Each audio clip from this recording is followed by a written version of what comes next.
OBN 47 hours, July 12, 1943, headquarters of the Soviet 5th Guards Tank Army, south of Prokhorovka. General Paul Rotmistrow stared in disbelief at the radio reports.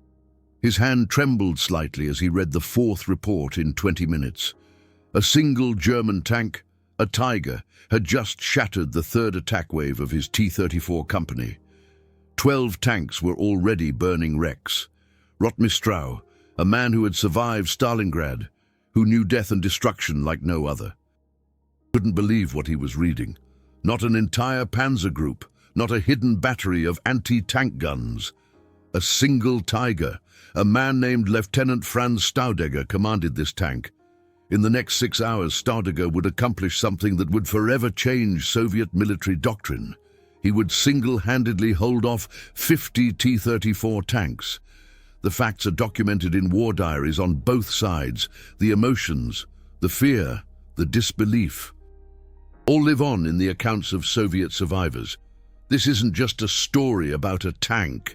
This is a story about tactical perfection against impossible odds. About a man and his crew who, for 6 hours, rewrote the definition of tank warfare. Kursk, July 1943. The largest tank battle in history raged across the Russian steppes.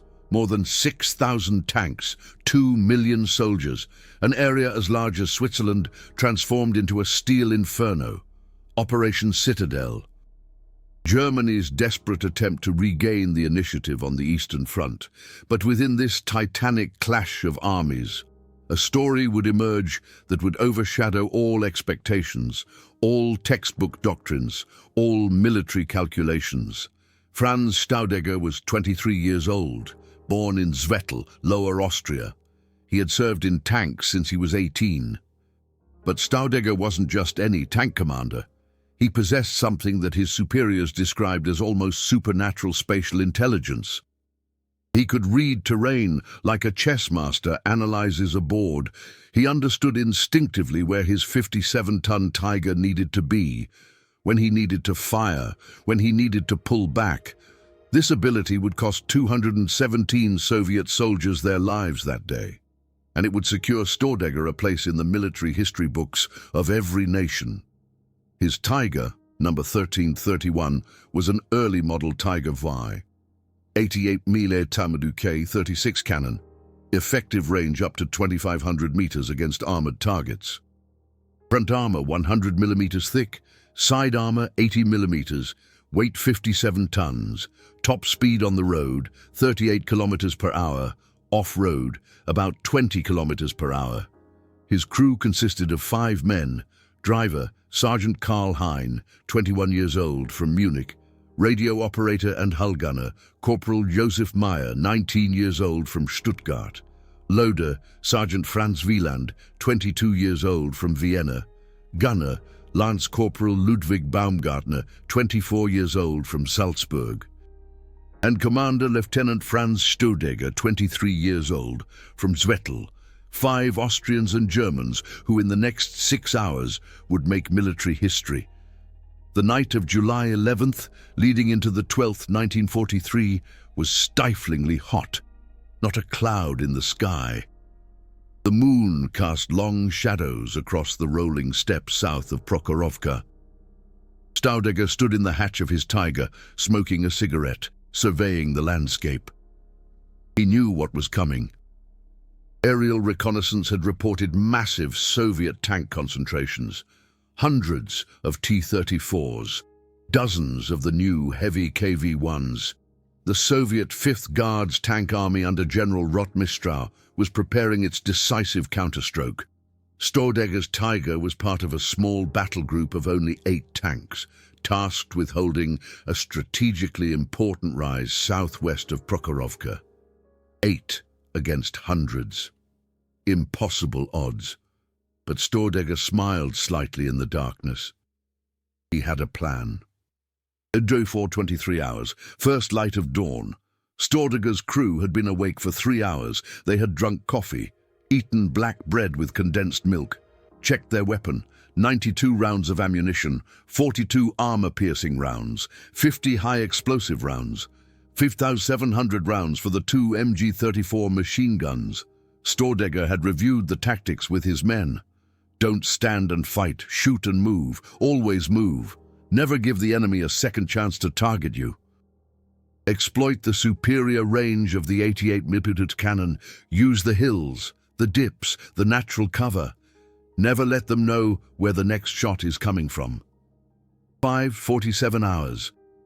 The sun was low on the horizon, and then they saw them. Baumgartner, the gunner, whispered two words. "Mein Gott!" Through the telescopic sight of his aiming device, he saw something that made his blood run cold. T-34s. Dozens. No, hundreds. An endless wave of green tanks rolling across the steppe like a mechanical flood. They were coming in width, not depth. Standard Soviet mass attack tactics. Overwhelm the enemy through sheer numbers. For every tank destroyed, we have 10 more. Rotmistrow had concentrated 450 tanks for this attack. Stordegger was facing an army. 06:02 hours. Stordegger gave the order to fire. 1,800 meters range. Baumgartner adjusted, exhaled, squeezed the trigger. The 80mm cannon erupted with a deafening roar. The entire 57-ton Tiger rocked back. Wieland, the loader, already had the next round in the breech before the smoke had cleared. Hit! The leading T-34 exploded in a ball of fire. Ammunition detonated. The turret flew 15 meters into the air. But the Soviet wave didn't slow down. It accelerated. Stordegger understood. They hadn't located him yet. They didn't know where the shot had come from. The driver didn't wait for orders. He knew the plan. Engine roared. The Tiger rolled backward behind the hill, 200 meters to the southwest. New position. 47 seconds. Stordegger's crew moved like a single organism. Every man knew exactly what to do. No wasted movements. Perfection born from 200 hours of training together. New position. Baumgartner was already aiming. 1,650 meters.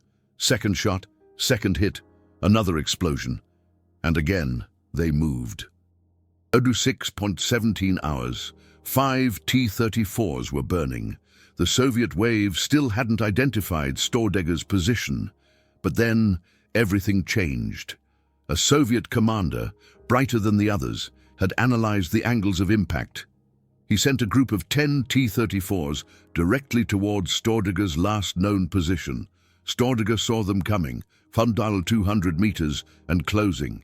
He had to make a decision. Stand and fight 10 tanks at once, or move again and risk them finding his new position. He chose to fight. 4 minutes, 10 shots, 10 hits, 10 burning T-34s. Lance Corporal Baumgartner was a machine. Sergeant Wieland loaded so fast that the cannon was overheating, but all 10 Soviet tanks were destroyed. The price? The Soviets now knew where Lieutenant Stordegger was. 40 T-34s changed course, directly towards his Tiger. "Sergeant Hein, turn us! Full speed, southeast, now!" The Tiger pivoted. 57 tons of steel moving with surprising agility, but 40 T-34s were firing. Shells slammed around the Tiger. Earth exploded. One shell struck the side armor, 80 millimeters of steel. The Soviet 76mm shell bounced off, no penetration. But the impact threw all 5 men against the interior walls. Corporal Meyer, the radio operator, was bleeding from the nose, but they were alive. And they were moving. 3 minutes later, new position, 2,100 meters east. Lieutenant Stordegger breathed heavily. His hands trembled slightly, adrenaline, but his mind was ice cold. He analyzed. The Soviets had broken their formation. They were now actively searching for his Tiger. Good. Separate targets are easier to hit. Lance Corporal Baumgartner, target left to 900 meters, T-34, single, fire, hit. Sergeant Wieland, load armor-piercing shell, target center, 2,000 meters, 2 T-34s in line, fire, penetration, Both hit. Unbelievable. One shell, two tanks. Reload. Target right, fire. Hit. 6:43 hours. 18 Soviet tanks were burning, but Lieutenant Stordiger had a problem. Ammunition. He had started with 42 armor-piercing shells, 18 fired, 24 remained. And there were still hundreds of enemy tanks out there. He had to make every shot count. No wasted ammunition, only confirmed hits. At that moment, 8 kilometers away, General Paul Rotmistrow sat in his command tank, reading radio reports that made him doubt his sanity. 18 tanks lost, to 1 German tank impossible. He ordered a tactical pause. His commanders were to regroup, analyze the situation. But General Rotmistrow already knew the truth. Somewhere out there, in the rolling Russian steppe, a German tank commander was operating, defying all Soviet doctrines about massed attacks. A man who was overcoming numbers through pure skill. 07:15 hours. Lieutenant Stordiger watched through his binocular periscope. The Soviet formations had changed. They were coming more cautiously now. Smaller groups, more spacing. They were learning. Good. That meant he had hurt them. That meant they feared him. But it also meant the fight would last longer, get harder. He looked at his crew. Sergeant Wieland's uniform was soaked in sweat. The heat inside the tank exceeded 45 degrees Celsius. Lance Corporal Baumgartner's eyes were bloodshot from the concentration at the telescopic sight. Sergeant Hein's hands trembled slightly on the steering controls. Corporal Meyer was breathing heavily, his face a mask of dirt and blood. But no one complained. No one asked for a break. They were a crew. They would fight until the ammunition ran out, or until they died.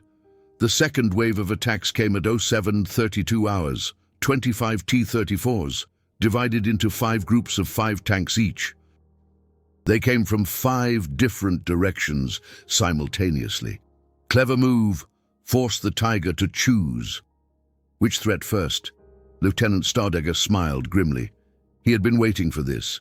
Lance Corporal Baumgartner, North Group, range 1,700 meters, leading tank, fire, hit. The leading T-34 exploded. The other 4 slowed, confused, searching for the gunner. Sergeant Hein, turn 90 degrees right. New group, East Group, 1,850 meters, fire, hit. Turn again, South Group, 1,600 meters, a fire, hit. Sergeant Wieland was loading like a berserker. His hands were bleeding from the sharp edges of the shells, but he loaded on and on.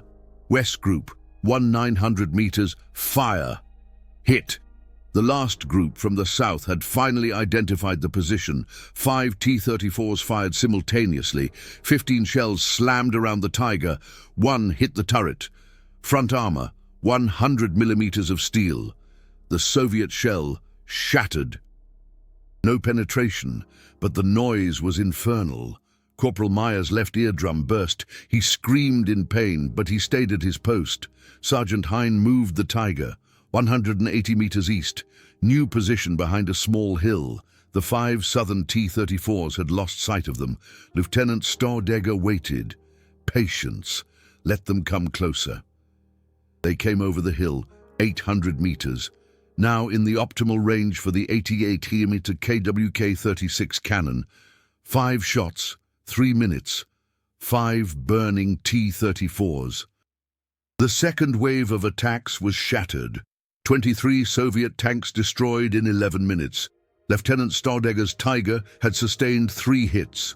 All bounced off. No penetration. German engineering versus Soviet numbers. Engineering was winning. 08:47 hours. The moment of the opening hook, General Paul Rotmistrow sat in his command tank in disbelief.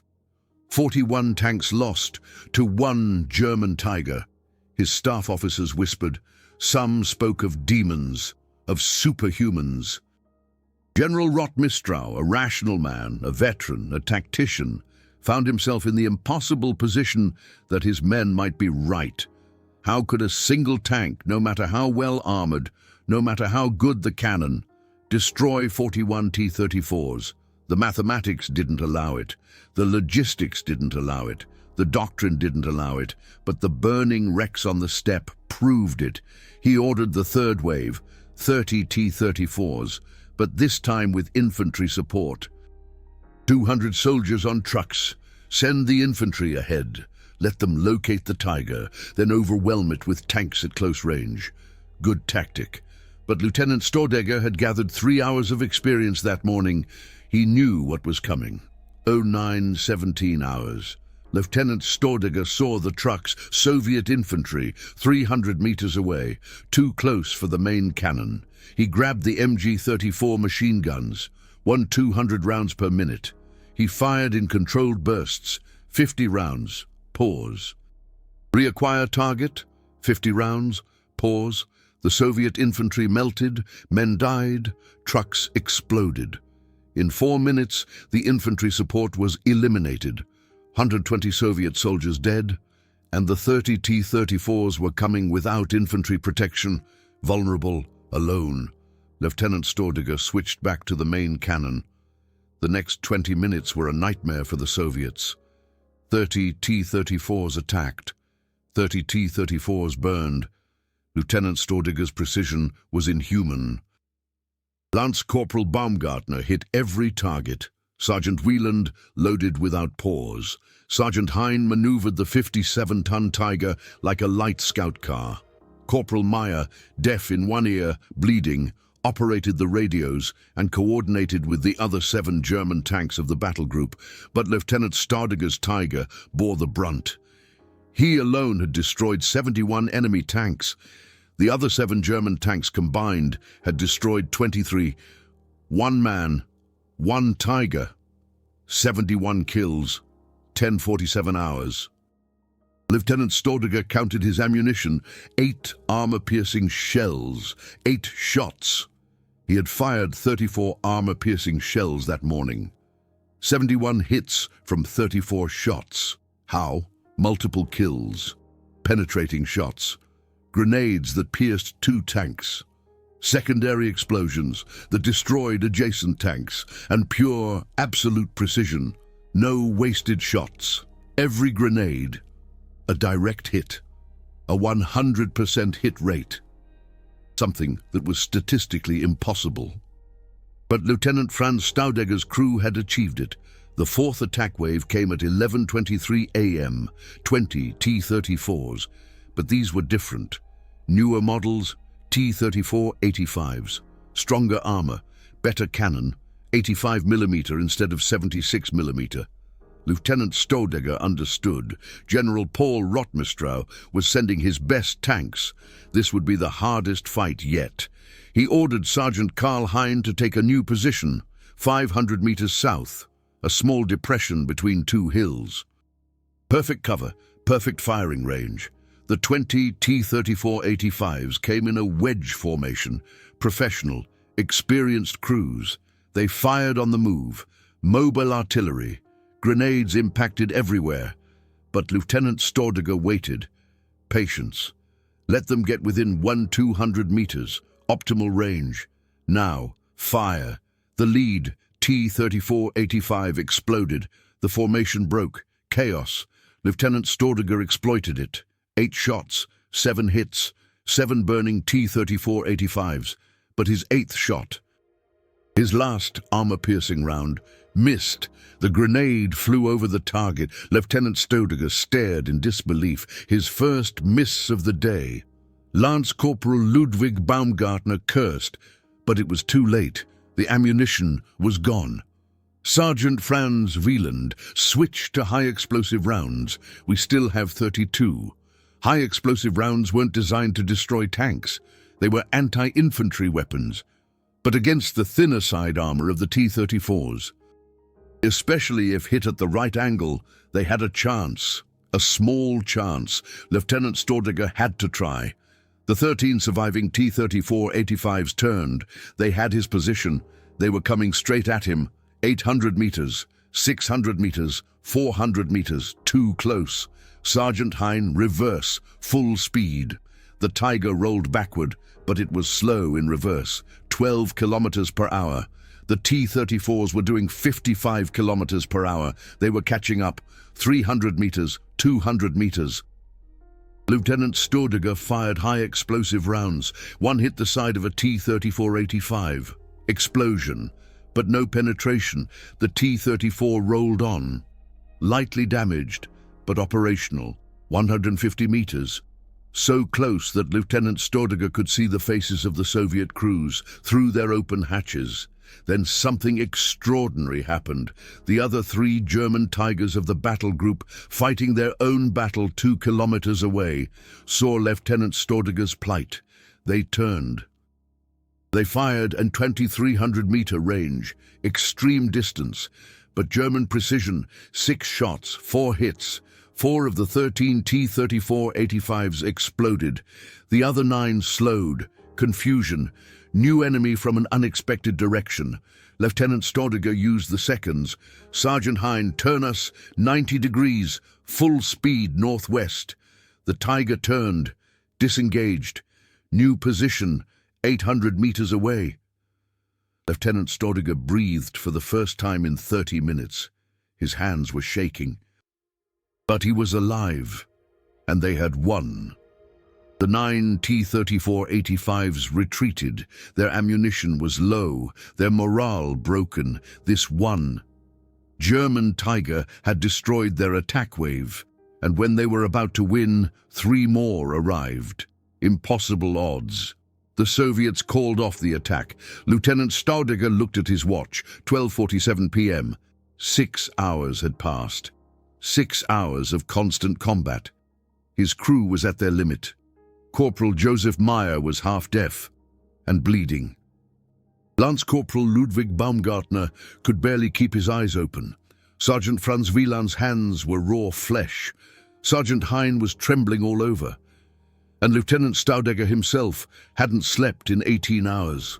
But they were alive, and they had prevailed. The official count for that day. Lieutenant Franz Staudiger's Tiger had destroyed 22 T-34s. The 3 supporting Tigers had destroyed another 8. 30 Soviet tanks in total. But that was just the official, conservative count. Later analyses, based on Soviet war diaries and aerial reconnaissance photos, revealed a different truth. 50 T-34 tanks were burning within a 3-kilometer radius of Lieutenant Staudiger's last position. 50 tanks destroyed in 6 hours by a single Tiger under Lieutenant Staudiger's command. General Paul Rotmistrow's personal report to Stalin, written on the evening of July 12, 1943, contained a remarkable passage. A German Tiger tank, commanded by an unknown officer, has shattered our entire 29th Tank Brigade today. I have fought many Germans in my career, but I have never seen a tank commander like this. Tactics and skill at a level that makes our doctrines obsolete. We must rethink our attack tactics. These words from a Soviet general, a man who commanded at Stalingrad, who had fought the Winter War against the Finns, who had seen hundreds of battles, show the true respect for Lieutenant Staudiger's skill. Not hate, not contempt, respect, recognition of one professional for another professional.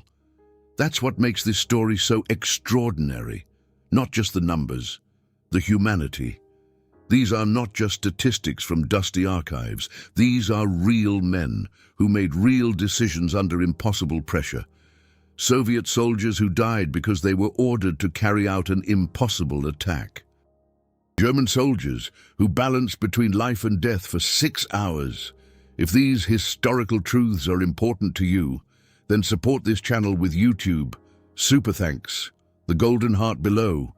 Every Super Thanks allows me to spend weeks in archives, digitizing rare documents, comparing Soviet and German war diaries, reconstructing the true story.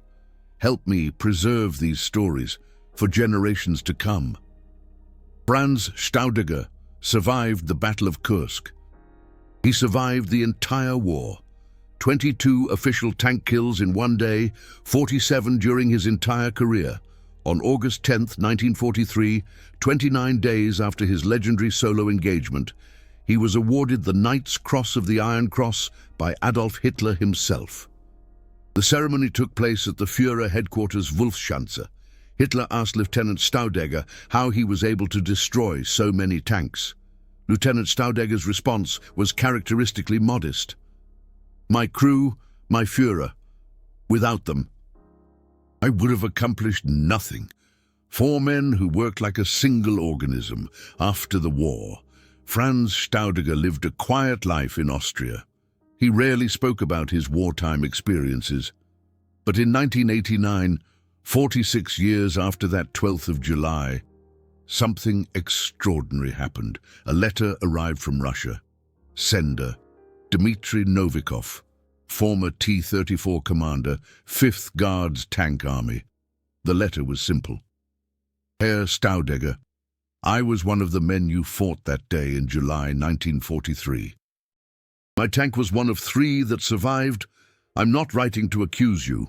I'm writing to show respect. You were the best tank commander I have ever fought. I hope you are living a good life." Staudegger responded, "Mr. Novikov, the war is long over. I am glad you survived. I killed many good men that day. It haunts me still. I hope you can forgive me." The 2 men, former mortal enemies, began a correspondence that lasted 7 years. Novikov visited Staudegger in Austria in 1993. They spent 3 days together. 2 old men who once tried to kill each other, drank Austrian beer and Russian vodka. They talked about the war, about the comrades who died, about the senselessness, about wasted youth, and about the respect between soldiers that transcends ideologies. Staudegger died in 1995 at the age of 75. Dmitry Novikov flew from Russia for the funeral. He stood at the grave of his former enemy and spoke 3 words in German: "Ruhe in Frieden," rest in peace. The 4 surviving members of Staudegger's original crew were also there. Sergeant Karl Hein, the driver, 73 years old. Corporal Joseph Meyer, the radio operator, 71 years old, still deaf in one ear from the shell blast in 1943. Sergeant Franz Wieland, the loader, 74 years old, his hands scarred from those shells he loaded 52 years earlier.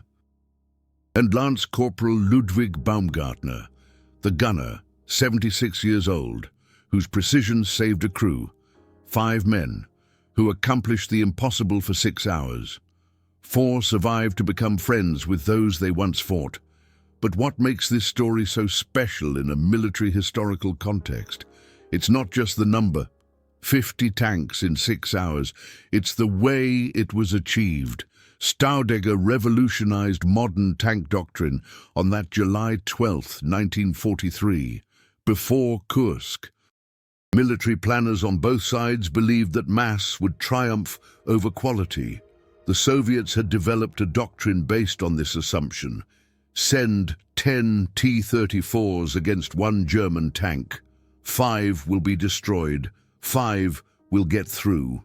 Acceptable losses. But Staudegger proved that a single qualitatively superior tank, commanded by a tactically brilliant officer, could defeat a numerical superiority of 50 to 1. This lesson has been studied by every modern army. The U.S. Army Armor Center at Fort Moore, formerly Fort Benning, has taught the Battle of Staudegger at Prokhorovka since 1952 as a required course for all aspiring tank commanders. The lesson is titled Tactical Positioning and Fire Maneuver Doctrine. The curriculum analyzes each of Staudegger's 16 position changes during those 6 hours. Every shot is analyzed. Every tactical decision is discussed. The core lesson? Mobility and positioning are more important than armor or firepower. A moving target that forces the enemy to constantly re-aim is practically indestructible. Staudegger's Tiger took 9 hits that day, 9 out of over 400 Soviet shells fired at it, less than a 3% hit rate. Why? Because he never stood still. The Soviet Frunze Military Academy in Moscow conducted a detailed study in 1947 on the losses at Kursk. The study, partially declassified in 2003, contains an entire chapter on July 12, 1943, south of Prokhorovka. The title of the chapter, The Limits of the Mass Attack Doctrine. The authors, Soviet generals who had fought at Kursk, came to a painful conclusion. German tank crews were, on average, 200 hours better trained than Soviet crews. German commanders had the freedom to make tactical decisions. Soviet commanders had to follow orders from above. This combination of better training and tactical flexibility allowed individual German tanks to shatter Soviet formations, 10 times their size. But the study went further. It identified Lieutenant Franz Staudinger as the most dangerous individual tank commander that Soviet forces had ever fought. Not Michael Wittmann with his 138 kills, not Otto Karius with his 150 kills, not Kurt Knispel with his 168 kills. Franz Staudinger. Why? Because his 50 kills in a single day, in just 6 hours, rendered an entire Soviet attack doctrine obsolete. Wittmann, Karius, Knispel achieved their numbers over years. Staudinger achieved something that should be militarily impossible in a single morning. And he survived. The modern Israeli Merkava tank doctrine, developed after the Yom Kippur War in 1973, is based directly on Staudinger's tactics. Israeli Defense Forces tank schools study his battle as a textbook example of mobile defense against numerically superior forces. Merkava crews are trained exactly how Staudinger's crew worked. Shoot, move, never stay in the same position for more than 90 seconds. Use terrain. Force the enemy to guess where you are. A Merkava commander who fought and survived against 23 Hezbollah anti-tank teams in the 2006 Lebanon War said in an interview, "I survived because I did what Staudinger did in 1943. I moved constantly. They never hit me." Technical analysis. How was it possible? The Tiger. I had several decisive advantages over the T-34. Range. The 80mm cannon could destroy a T-34 at 2,500 meters. The T-34's 76mm cannon could only penetrate a Tiger at a maximum range of 500 meters, and only from the side or rear. From the front, the Tiger was practically invulnerable to the early T-34. This gave Staudinger a range advantage of 2,000 meters. That's further than the human eye can see without binoculars. Staudinger could destroy T-34s before their crews could even identify his Tiger. Armor. Front armor, 100 millimeters. Side armor, 80 millimeters. Rear armor, 80 millimeters. The 76mm cannon of the early T-34 could penetrate a maximum of 90 millimeters of armor under optimal conditions, meaning a direct 90-degree angle, short distance under 500 meters. Any other angle, any greater distance, and the shell would bounce off. This meant the T-34s had to get extremely close and hit Staudinger directly from the side. Staudinger's tactical positioning made that impossible. He always positioned himself so that his Tiger was facing attacking T-34s frontally or at an angle. Frontal attacks? Hopeless.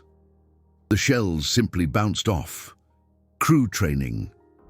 Staudinger's crew had completed over 1,000 hours of tank training together. They had conducted 37 exercises together before Kursk. They knew every move. Baumgartner could aim and fire in 4 seconds from command to shot. Wieland could reload in 6 seconds, a speed that surpassed the average by 40%. Hein could maneuver the 57-ton Tiger with a precision usually only seen in light scout cars. This perfection wasn't talent, it was training. Relentless, repeated training. Staudinger had drilled his crew for 200 hours with only one goal: Survival on the battlefield.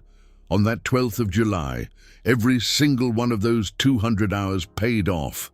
Tactical genius. But training and technology alone don't explain everything. Stordegger had something that can't be trained.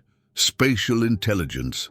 The ability to see a battlefield in 3 dimensions, where the enemy is, where the enemy will be, where the best position is, when to shoot, when to move. This kind of intelligence is rare.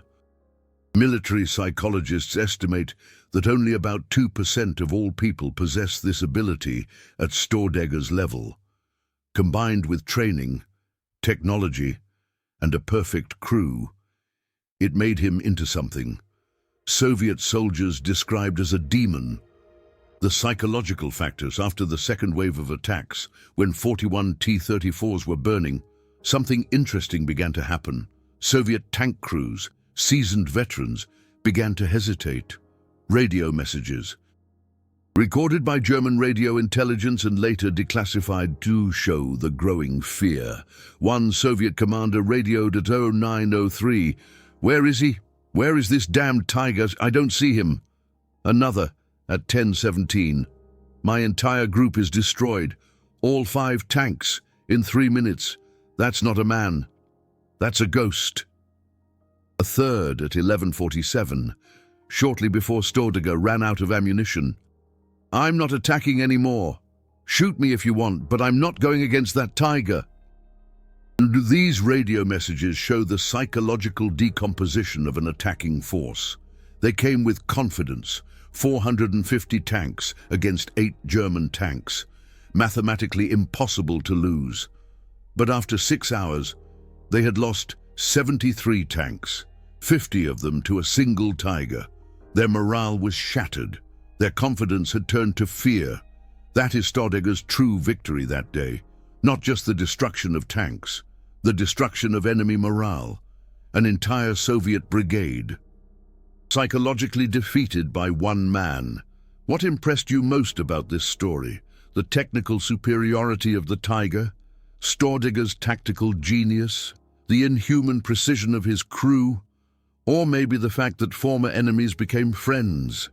Many viewers have shared incredible family stories, grandfathers who fought at Kursk, on both sides, letters found in attics, war diaries, photos of young men in tanks who never came home.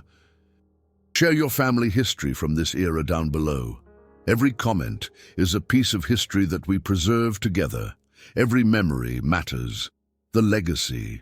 Stordegger's battle at Prokhorovka on July 12, 1943, is studied by every modern tank army, the US Army, Israeli Defense Forces, British Army Royal Armored Corps, German Bundeswehr Panzertruppe, even the modern Russian Army. All study what happened that day. The tactics are timeless. Mobility over armor, positioning over firepower, training over numbers, crew coordination over individual skill. These principles, demonstrated in 6 hours in July 1943, still shape how tanks are deployed today. In Zwettl, Austria, Stordegger's birthplace, there's a small museum. Nobody calls it the Stordegger Museum, because Austria has complicated feelings about its role in World War II. But local historians have put together a small exhibit. Photos, documents, a model of a Tiger I tank, and most movingly, a letter from Dmitry Novikov to Franz Stordegger, framed on the wall. The last letter, written 3 weeks before Stordegger died. The letter ends with one sentence in German and Russian. "They were a worthy opponent. I'm glad to call you friend. This is the true legacy, not the destroyed tanks, but the respect between warriors that survives ideology and propaganda." The 4 surviving crew members met every July 12th until their deaths. Hein died in 1998, Baumgartner in 2003, Wieland in 2007. Meyer, the last survivor, died in 2009 at the age of 85. But until the end, every July 12th, they met, drank Austrian beer, talked about that day, about the 6 hours that defined their lives, about the comrades who didn't survive, and about something that's hard to put into words, the connection between men who faced death together and survived, a connection stronger than family, stronger than friendship, comradeship, born in fire and steel. Franz Staudinger was no Superman. He was no Nazi ideologue. He was a young man from Lower Austria, fighting in a terrible war that wasn't of his choosing, but in 6 hours, on a July day in 1943, he accomplished something that redefined the limits of the possible. He proved that skill can triumph over numbers. That training makes the difference between life and death. That tactical genius is worth more than raw firepower, and that even in the darkest moments of history, respect and humanity can survive. The Battle of Kursk ended in a Soviet strategic victory over Germany.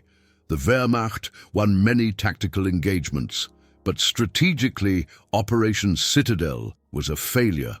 Germany could never regain the initiative on the Eastern Front, but amidst this strategic defeat, there were moments of individual brilliance. Staudinger was one of those moments. His story reminds us that war consists of individual actions, individual decisions, individual men who accomplish extraordinary things. For this story, Staudinger and his crew deserve respect, not for the ideology they fought for, but for the skill, the courage, and the humanity they showed.